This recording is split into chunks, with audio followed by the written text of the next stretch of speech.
नमस्कार, स्वागत है आप सभी का डीडी न्यूज़ के इस खास बुलेटिन एक्सप्रेस 100 में।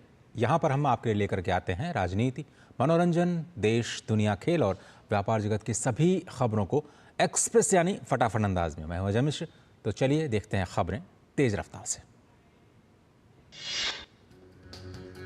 प्रधानमंत्री नरेंद्र मोदी नाइजीरिया, ब्राजील और गुयाना की 5 दिवसीय यात्रा पर रवाना। पीएम के दौरे की शुरुआत अफ्रीकी देश नाइजीरिया से हो रही है। 17 साल बाद कोई भारतीय प्रधानमंत्री नाइजीरिया की यात्रा पर है। प्रधानमंत्री नरेंद्र मोदी 17 नवंबर को नाइजीरिया के राष्ट्रपति टिनुबू से प्रतिनिधिमंडल स्तरीय द्विपक्षीय मुलाकात करेंगे। इसके बाद नाइजीरिया की राजधानी अबुजा में भारतीय समुदाय के लोगों को भी संबोधित करेंगे। इसके बाद पीएम मोदी ब्राजील में G20 शिखर सम्मेलन के लिए रवाना होंगे। देश के मीडिया संस्थान हिंदुस्तान टाइम्स के शताब्दी वर्ष समारोह में प्रधानमंत्री ने शिरकत की। उन्होंने इस अवसर पर एक स्मारक डाक टिकट जारी किया। प्रधानमंत्री संस्थान की इस लंबी यात्रा में शामिल सभी भागीदारों को शुभकामनाएं दी। प्रधानमंत्री ने कहा कि भारत की विकास यात्रा में वोट बैंक की राजनीति ने बड़ा नुकसान किया। असंतुलन और असमानता इसकी वजह से बढ़ी। इससे नागरिकों का विश्वास सरकारों पर कम हुआ, लेकिन आज नागरिकों का भरोसा मौजूदा केंद्र सरकार वापस लेकर आई। प्रधानमंत्री नरेंद्र मोदी ने आतंकवाद के मुद्दे पर विपक्ष को घेरा और कहा कि अब आतंकी अपने घरों में भी असुरक्षित महसूस करते हैं, जबकि पिछली सरकारों के दौर में लोग आतंकवाद के चलते असुरक्षित महसूस करते थे। भारत और नाइजीरिया ने एक दूसरे के साथ ऐतिहासिक और आर्थिक सहयोग बढ़ाने की दिशा में महत्वपूर्ण पहल की है। दोनों देशों ने दीर्घकालिक साझेदारी और सहयोग को बढ़ावा देने के लिए सांस्कृतिक आदान प्रदान, सर्वेक्षण सहयोग और सीमा शुल्क में सहयोग पर 3 समझौता ज्ञापन पर हस्ताक्षर किए। इस समझौते ज्ञापन पर भारत की ओर से विदेश मंत्रालय में सचिव दम्बू रवि और नाइजीरिया सरकार में विदेश मंत्रालय के स्थायी सचिव और राजदूत अहमद डुमोमा उमर द्वारा हस्ताक्षर किए गए। मुंबई में रक्षा मंत्री राजनाथ सिंह ने एक जनसभा को संबोधित किया। इस दौरान उन्होंने कांग्रेस नेता राहुल गांधी पर निशाना साधते हुए कहा कि वे देश की जनता को गुमराह करने की कोशिश कर रहे हैं। भाजपा नेता अमित शाह ने दुमका में जनसभा को संबोधित किया। अपने संबोधन में अमित शाह ने विपक्ष पर जमकर निशाना साधा। उन्होंने कहा कि कांग्रेस की नीतियों ने देश में आतंकवाद को बढ़ावा दिया। वरिष्ठ भाजपा नेता अमित शाह ने झारखंड के मधुपुर में एक चुनावी जनसभा को संबोधित करते हुए राज्य में बढ़ते घुसपैठ को लेकर आपत्ति जताई और झारखंड की मौजूदा सरकार और कांग्रेस पर घुसपैठ को बढ़ावा देने का आरोप लगाया। उत्तर प्रदेश के मुख्यमंत्री योगी आदित्यनाथ ने प्रयागराज की फूलपुर विधानसभा क्षेत्र में भाजपा प्रत्याशी दीपक पटेल की चुनावी सभा की और सपा पर निशाना साधा। चुनावी सभा के दौरान योगी आदित्यनाथ ने माफियाओं को सपा के गले का हार बताया। झारखंड में अपनी सत्ता को बचाने के लिए कांग्रेस कोई कोर कसर नहीं छोड़ना चाहती। खिजरी विधानसभा क्षेत्र में चुनाव प्रचार करते हुए कांग्रेस के राष्ट्रीय अध्यक्ष मल्लिकार्जुन खड़गे ने लोगों को कई लुभावने वादे किए। मल्लिकार्जुन खड़गे ने कहा कि राज्य में दोबारा से गठबंधन की सरकार बनने पर लोगों को 5 किलो की बजाय 7 किलो राशन मिलेगा। झारखंड के लोगों को 450 रुपए में गैस सिलेंडर भी देने का भी वायदा किया। भाजपा के झारखंड विधानसभा चुनाव प्रभारी शिवराज सिंह चौहान ने जमुआ विधानसभा के नवडीहा में चुनावी रैली की। शिवराज सिंह चौहान ने इंडी गठबंधन के नेताओं पर भ्रष्टाचार का आरोप लगाते हुए कहा कि कांग्रेस जेएमएम देश को जातियों में बांटना चाहती है, तोड़ना चाहती है। भारतीय जनता पार्टी ने महाराष्ट्र में उद्धव ठाकरे पर बांटने की राजनीति करने का आरोप लगाया। भाजपा प्रवक्ता गौरव भाटिया ने इसके साथ ही इंडी गठबंधन पर हमला बोलते हुए कहा कि महाराष्ट्र से लेकर झारखंड तक ये लोग वोट जिहाद का काम कर रहे हैं। गौरव भाटिया ने महाराष्ट्र और झारखंड में बीजेपी की जीत का दावा किया। उन्होंने महाविकास अघाड़ी पर महाराष्ट्र में तुष्टीकरण की राजनीति करने का भी आरोप लगा दिया। कांग्रेस नेता राहुल गांधी ने महाराष्ट्र के अमरावती में चुनावी रैली की है। इस रैली के दौरान राहुल गांधी ने भाजपा पर हमला बोला। उन्होंने बीजेपी पर संविधान की अवहेलना करने का भी आरोप लगाया। महाराष्ट्र और झारखंड में जारी चुनाव प्रचार के बीच आ रही शिकायतों को लेकर चुनाव आयोग ने कांग्रेस और भारतीय जनता पार्टी के अध्यक्षों को पत्र लिखा। कांग्रेस अध्यक्ष मल्लिकार्जुन खड़गे और भाजपा अध्यक्ष जेपी नड्डा को लिखे पत्र में चुनाव आयोग ने उन्हें अपनी पिछली एडवाइजरी याद दिलाते हुए स्टार प्रचारकों और नेताओं पर नियंत्रण रखने के लिए कहा गया। महाराष्ट्र में विधानसभा चुनाव का प्रचार जोरों पर है। इस बीच चुनाव आयोग के अधिकारियों ने थाने में मुख्यमंत्री एकनाथ शिंदे के बैग की एक बार फिर से जांच की है। इस चुनाव में दूसरी बार है जब उनके बैग की जांच की गई है। दिल्ली के प्रगति मैदान के भारत मंडपम कॉम्प्लेक्स में केंद्रीय कपड़ा मंत्री गिरिराज सिंह ने अंतर्राष्ट्रीय व्यापार मेले में वस्त्र मंत्रालय के पंडाल का उद्घाटन किया। इस मौके पर उन्होंने मेले में लगे विभिन्न उत्पादों के स्टॉल्स और प्रदर्शनी का भी जायजा लिया। केंद्रीय कपड़ा मंत्री गिरिराज सिंह ने कहा कि भारत में हैंडीक्राफ्ट्स और टेक्सटाइल का क्षेत्र काफी तेजी से आगे बढ़ रहा है। राजधानी दिल्ली में राष्ट्रीय प्रेस दिवस पर विशेष कार्यक्रम का आयोजन किया गया। कार्यक्रम में केंद्रीय सूचना प्रसारण मंत्री अश्विनी वैष्णव और राज्य मंत्री एल मुरुगन उपस्थित रहे। साथ ही पीसीआई के अध्यक्ष जस्टिस रंजना देसाई, सचिव सूचना प्रसारण मंत्रालय संजय जाजू भी मौजूद रहे।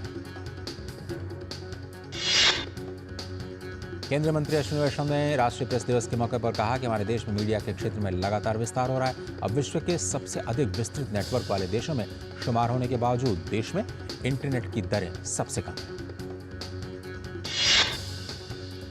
मीडिया जगत को लेकर कुछ वैश्विक चुनौतियों के बारे में बात करते हुए अश्विनी वैष्णव ने कहा कि 2047 तक भारत को विकसित करने के लक्ष्य की प्राप्ति के लिए समाज द्वारा इन चुनौतियों पर खुले मंच पर बातचीत करने और राजनीति से ऊपर उठकर एक साथ काम करने की जरूरत है। उपराष्ट्रपति जगदीप धनखड़ ने राजस्थान के उदयपुर जिले के जनजातीय बहुल कोटड़ा का दौरा किया। उपराष्ट्रपति ने अपनी माता केसरी देवी की स्मृति में एक पेड़ मां के नाम योजना के तहत पौधारोपण भी किया।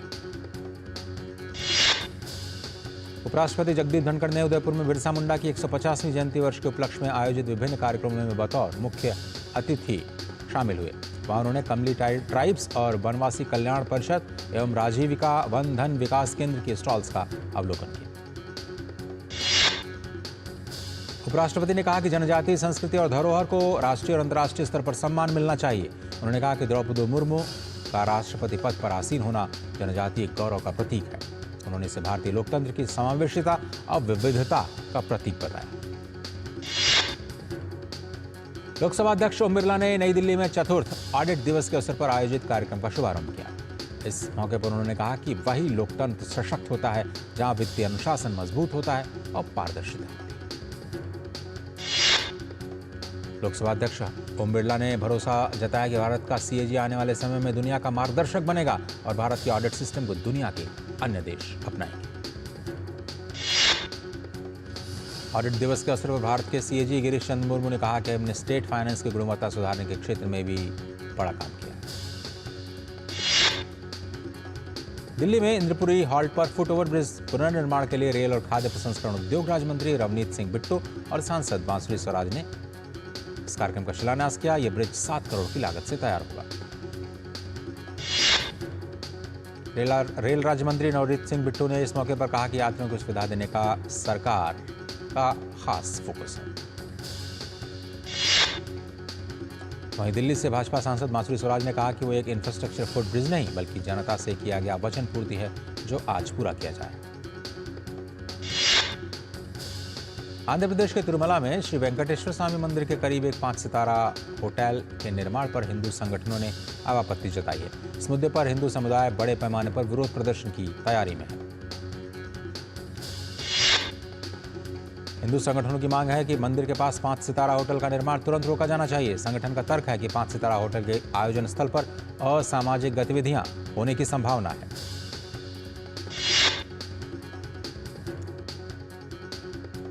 छत्तीसगढ़ के कांकेर में सुरक्षा बलों और आतंकियों के बीच मुठभेड़ में सुरक्षा बलों ने 5 नक्सलियों को ढेर कर दिया। मुठभेड़ में 2 जवान भी घायल हो गए। नक्सलियों के पास से भारी मात्रा में हथियार बरामद किए गए। नक्सलियों के साथ मुठभेड़ के बाद इलाके में सर्च अभियान जारी है। मुठभेड़ पर छत्तीसगढ़ के उप मुख्यमंत्री अरुण साव ने कहा कि जब से भाजपा सरकार आई है तब से नक्सलियों पर कड़ी कार्रवाई जारी है। वक्फ बोर्ड को भूमि स्वामित्व के हस्तांतरण की जांच में तथ्यों का पता लगाने के लिए कर्नाटक भाजपा ने 3 टीम्स का गठन किया है। ये फैक्ट फाइंडिंग टीम्स राज्य भर में भूमि रिकॉर्ड से संबंधित जानकारियां इकट्ठा करेंगी। सीमा सड़क संगठन बीआरओ ने जोजिला दर्रे से बर्फ हटाने की परियोजना शुरू कर दी है जो इस मौसम में बुरी तरह से बर्फबारी से प्रभावित हुआ है। कश्मीर को लद्दाख से जोड़ने वाला महत्वपूर्ण संपर्क जोजिला दर्रा बर्फबारी की वजह से बंद हो गया। दिल्ली के कई इलाकों में वायु गुणवत्ता सूचकांक गंभीर श्रेणी में बना हुआ है। नरेला और वजीरपुर जैसे क्षेत्रों में भी प्रदूषण का स्तर गंभीर प्लस श्रेणी के करीब पहुंच गया। दिल्ली के कई भागों में दिन में अत्यंत धुंध का प्रकोप देखा गया। शनिवार को दोपहर 12 बजे दिन में भी दिल्ली के शादीपुर इलाके में AQI 451 दर्ज किया गया। लगातार बढ़ते प्रदूषण के कारण दिल्ली सरकार द्वारा सख्त कदम उठाए गए हैं। प्राइवेट BS3, पेट्रोल और BS4 डीजल वाहनों पर रोक लगा दी गई है। नियम तोड़ने वालों पर 20,000 का जुर्माना लगाया जाएगा। निर्माण कार्य पर पूरी तरह से रोक लगा दिया गया है। इंटरस्टेट डीजल बसों की एंट्री बैन और मेट्रो में 60 अतिरिक्त फेरे शुरू किए गए हैं ताकि लोग सार्वजनिक परिवहन का ज्यादा से ज्यादा इस्तेमाल करें। दिल्ली में बढ़ते वायु प्रदूषण के मद्देनजर सरकारी दफ्तरों में समय परिवर्तन किया गया है, जिसे उपराज्यपाल VK सक्सेना ने फरवरी 2025 तक सरकारी कार्यालयों के समय को बदलने की मंजूरी दे दी। दिल्ली में प्रदूषण नियंत्रण के लिए पहले से तैयारी न करने पर दिल्ली भाजपा अध्यक्ष वीरेंद्र सचदेवा ने नाराजगी जताई। उन्होंने उपराज्यपाल VK सक्सेना के फैसलों का समर्थन किया तो आप सरकार को घेरा। हरियाणा के करनाल में भी धुंध का कहर जारी है। करनाल में धुंध की मोटी परत छाई हुई है। CPCB के अनुसार करनाल का एयर क्वालिटी इंडेक्स 282 है, जिसे खराब श्रेणी में रखा गया। वहीं दूसरी तरफ NCR के इलाकों में एक गाजियाबाद में भी एयर क्वालिटी का स्तर बहुत खराब है। प्रदूषण का स्तर बढ़ने की वजह से गाजियाबाद क्षेत्र में भी धुंध छाई हुई है। इसी बीच दिल्ली में कई इलाकों में वायु प्रदूषण के प्रभाव को कम करने के प्रयास जारी हैं। प्रदूषण से निपटने के लिए पानी का छिड़काव भी किया जा रहा है। दिल्ली में यमुना नदी में लगातार प्रदूषण बढ़ता जा रहा है। यमुना नदी की सतह पर जहरीले झाग की परत अब भी साफ देखी जा सकती है। यमुना नदी में बढ़ते प्रदूषण पर यमुना बचाओ समिति की एक बैठक प्रदेश कार्यालय यमुनानगर में हुई। बैठक में केंद्र और प्रदेश सरकार से यमुना बोर्ड बना करके यमुना नदी के किनारे सुंदर घाट और यमुना जल को स्वच्छ और पीने योग्य बनाने की मांग रखी गई। बुलेटिन में एक छोटा सा ब्रेक लेते हैं। आप देख रहे हैं express 100।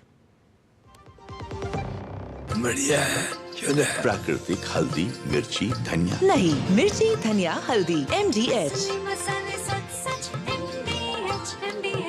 Muthoot finance gold overdraft. अपने सोने को हमारे सुरक्षित लॉकर्स में डिपॉजिट कीजिए। उस सोने पर 24/7 क्रेडिट लाइन लीजिए और फिर पैसे एक बार लीजिए या बार बार आपके हाथ में। कम या ज्यादा घर में या ब्रांच में आपके हाथ में। ब्याज सिर्फ उतने ही दिन का भरिए जितने दिन पैसे इस्तेमाल कीजिए। Muthoot finance gold overdraft. Gold loan कमाल, बाकी लोन बेमिसाल।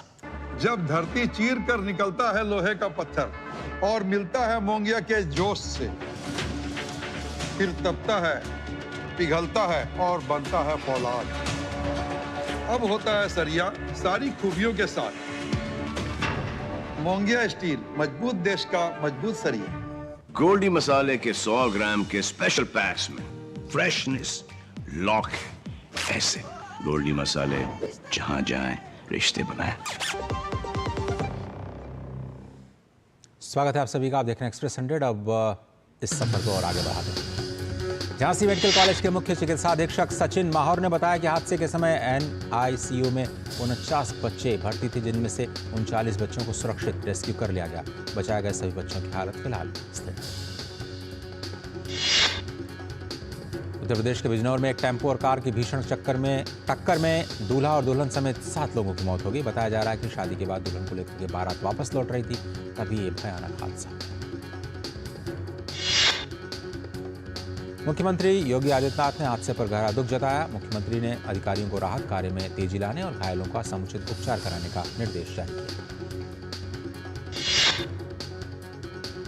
केरल में भगवान अयप्पा के हजारों भक्त प्रार्थना करने के लिए पथानामथिट्टा जिले के सबरीमाला मंदिर में उमड़े हैं। मंदिर 15 नवंबर को वार्षिक मंडला मकर विलक्कू उत्सव की शुरुआत के अवसर पर खोला गया, जो वार्षिक तीर्थ यात्रा सत्र की शुरुआत का प्रतीक है। पश्चिम बंगाल के कैबिनेट मंत्री सिद्दीकुल्ला चौधरी ने दावा किया है कि उत्तर प्रदेश के बाद सबसे ज्यादा वक्फ संपत्ति पश्चिम बंगाल में है। उन्होंने दावा किया कि दक्षिण कोलकाता और गवर्नर हाउस का कुछ हिस्सा भी वक्फ संपत्ति में है। केंद्रीय गृह मंत्रालय ने सुरक्षा बलों को मणिपुर में व्यवस्था और शांति बहाल करने के लिए आवश्यक कदम उठाने का निर्देश जारी किया है। गृह मंत्रालय ने बताया कि पिछले कुछ दिनों से मणिपुर में सुरक्षा परिदृश्य नाजुक बना हुआ है।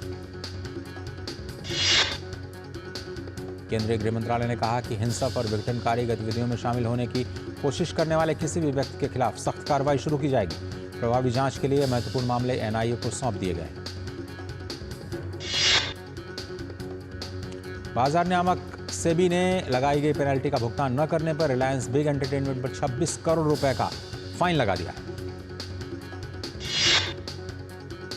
सेबी ने कंपनी को 15 दिनों के भीतर ब्याज और वसूली लागत सहित 26 करोड़ रुपए का भुगतान करने का निर्देश जारी किया है।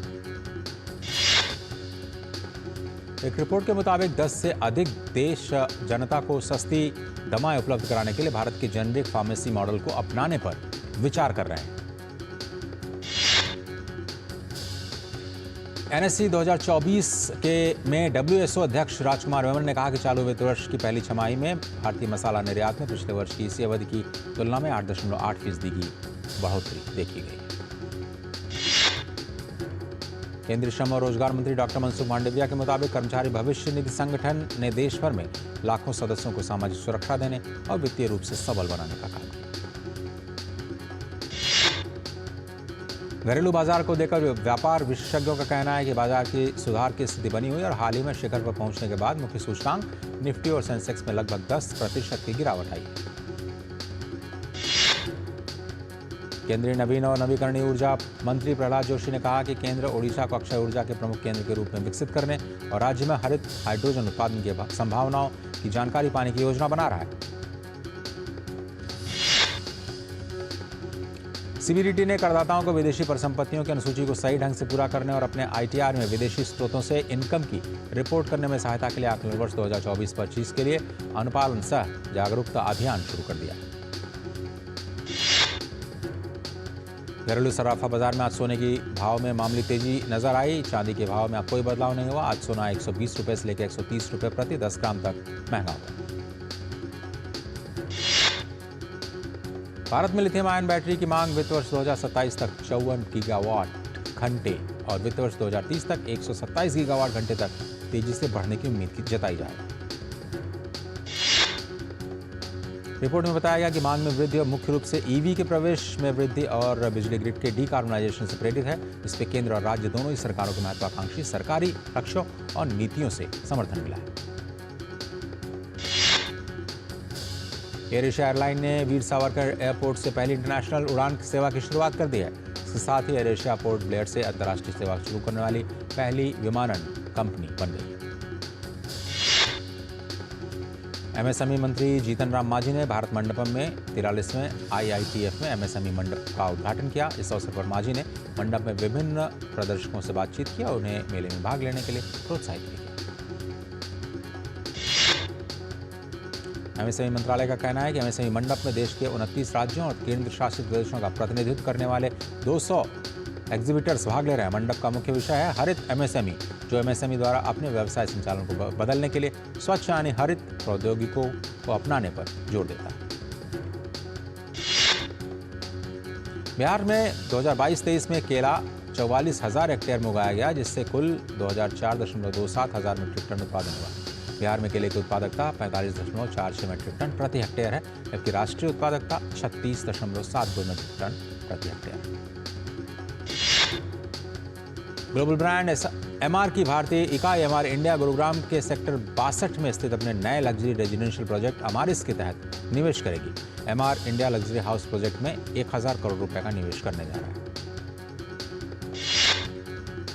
रेटिंग एजेंसी मूडीज ने कहा कि भारतीय अर्थव्यवस्था अच्छी स्थिति में है, जिसमें ठोस बुद्धि और नरम मुद्रास्फीति का मिश्रण है। मूडीज ने 2024 में भारत के लिए 7.2% जीडीपी वृद्धि का अनुमान लगाया और इसके बाद 2025 और 2026 में 6.6 और 6.5% की वृद्धि का अनुमान लगाया गया। मुद्रास्फीति के जोखिमों के बीच आरबीआई इस साल अपेक्षाकृत सख्त मौद्रिक नीति बनाए रह सकती है। मूडीज के मुताबिक स्वस्थ कॉर्पोरेट और बैंक बैलेंस शीट, मजबूत बाहरी स्थिति और पर्याप्त विदेशी मुद्रा भंडार सहित मजबूत आर्थिक बुनियादी बातें भी भारत के विकास के अच्छे संकेत हैं। जर्मन चांसलर ओलाफ शोल्ज ने फोन करके रूसी राष्ट्रपति व्लादिमीर पुतिन से यूक्रेन के साथ बातचीत शुरू करने का आग्रह किया। लगभग 2 वर्षों में ये उनकी पहली बातचीत। फोन पर 1 घंटे चली बातचीत में शोल्ज ने यूक्रेन से रूसी सैनिकों की वापसी की मांग की और यूक्रेन के लिए जर्मनी के निरंतर समर्थन की भी पुष्टि की। गिलगित बाल्टिस्तान में हो रही बर्फबारी से इलाके में सड़क और संचार संपर्क टूट गया है। बर्फबारी से बाबूसर टॉप और कुंजेराब दर्रा सहित प्रमुख मार्ग बंद हो चुके हैं। इस वजह से पाकिस्तान और चीन मार्ग कई जगह से बाधित हुए हैं। भारी बर्फबारी में समूचे पहाड़ी इलाके में तापमान गिरकर के 0 से 14 सेल्सियस नीचे चला गया है। अधिकारियों ने पुष्टि की है कि खुंजेराव दर्रे पर कई वाहन भी फंसे हुए हैं। ऑस्ट्रियाई ऊर्जा कंपनी OMV ने कहा कि रूस की दिग्गज एनर्जी कंपनी गैज़प्रॉम शनिवार से ऑस्ट्रिया को गैस की सप्लाई बंद कर देगी। OMV ऑस्ट्रेलिया में गैज़प्रॉम का एकमात्र संविदात्मक पार्टनर है। और एक और छोटा सा ब्रेक लेते हैं। आप देखते रहिए express 100। Muthoot finance gold overdraft, ब्याज सिर्फ उतने ही दिन का भरिए जितने दिन पैसे इस्तेमाल कीजिए। आज ही कॉल कीजिए 1-800-313-1212। गोल्डी मसाले के 100 ग्राम के स्पेशल पैक्स में फ्रेशनेस लॉक ऐसे। गोल्डी मसाले जहां जाएं रिश्ते बनाएं। ऑस्ट्रिया की ऊर्जा और पर्यावरण मंत्री लियोनोर गेवेस्लर ने सोशल मीडिया प्लेटफॉर्म एक्स पर कहा कि ऑस्ट्रिया लंबे समय से स्थिति के लिए तैयारी कर रहा था। देश की ऊर्जा आपूर्ति फिलहाल सुरक्षित है। नेपाल के सशस्त्र पुलिस बल और भारत के सशस्त्र सीमा बल प्रमुखों के नेतृत्व में काठमांडू में 2 दिनों की सीमा सुरक्षा समन्वय बैठक संपन्न हुई। बैठक में प्रस्ताव लाया गया कि साल में 2 बार नेपाल के सशस्त्र पुलिस बल और भारत के सशस्त्र सीमा बल सुरक्षा प्रमुख स्तर की द्विपक्षीय बैठक में हिस्सा लेंगे। पाकिस्तान के बलूचिस्तान प्रांत के कलात इलाके में शनिवार तड़के एक सैन्य शिविर पर हुए हमले में कम से कम 7 पाकिस्तानी सुरक्षाकर्मी मारे गए, 15 घायल हो गए हैं। BLA ने इस हमले की जिम्मेदारी ली। संयुक्त राष्ट्र के मानवीय सहायता कर्मियों ने चेतावनी दी है कि सूडान में बढ़ती हिंसा की वजह से हजारों लोग खतरे में हैं। यह हिंसा मानवीय संकट को और भी गंभीर बना रही है।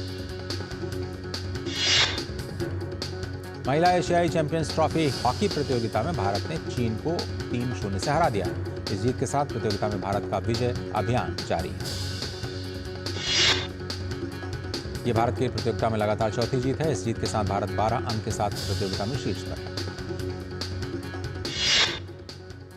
ऑस्ट्रेलिया ने सीरीज के दूसरे T20 मैच में पाकिस्तान को 13 रनों से हरा दिया। इस जीत के साथ ऑस्ट्रेलिया ने सीरीज में 2-0 की अजय बढ़त बना ली।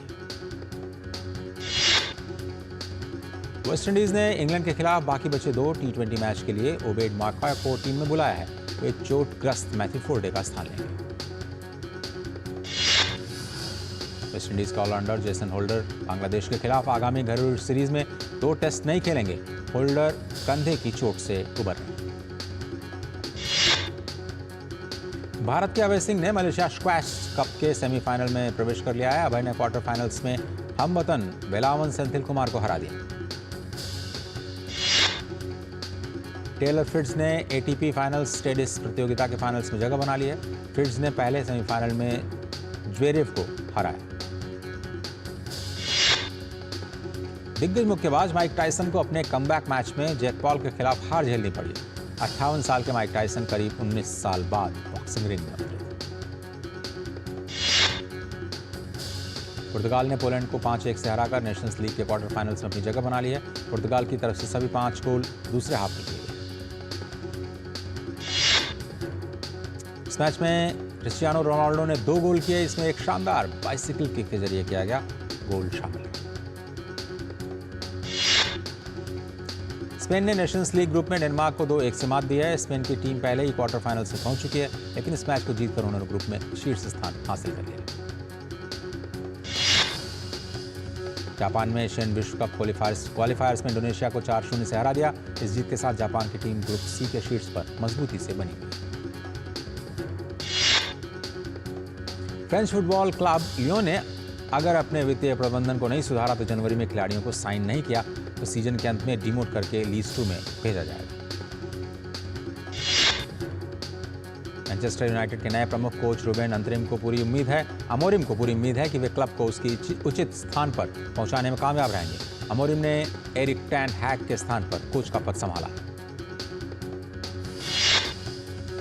और आशुतोष गोवारिकर को इस साल के भारतीय अंतर्राष्ट्रीय फिल्म महोत्सव के लिए अंतर्राष्ट्रीय ज्यूरी का अध्यक्ष चुना गया। फिल्म निर्माता ने कहा तो इसका हिस्सा बनकर सम्मानित महसूस करें।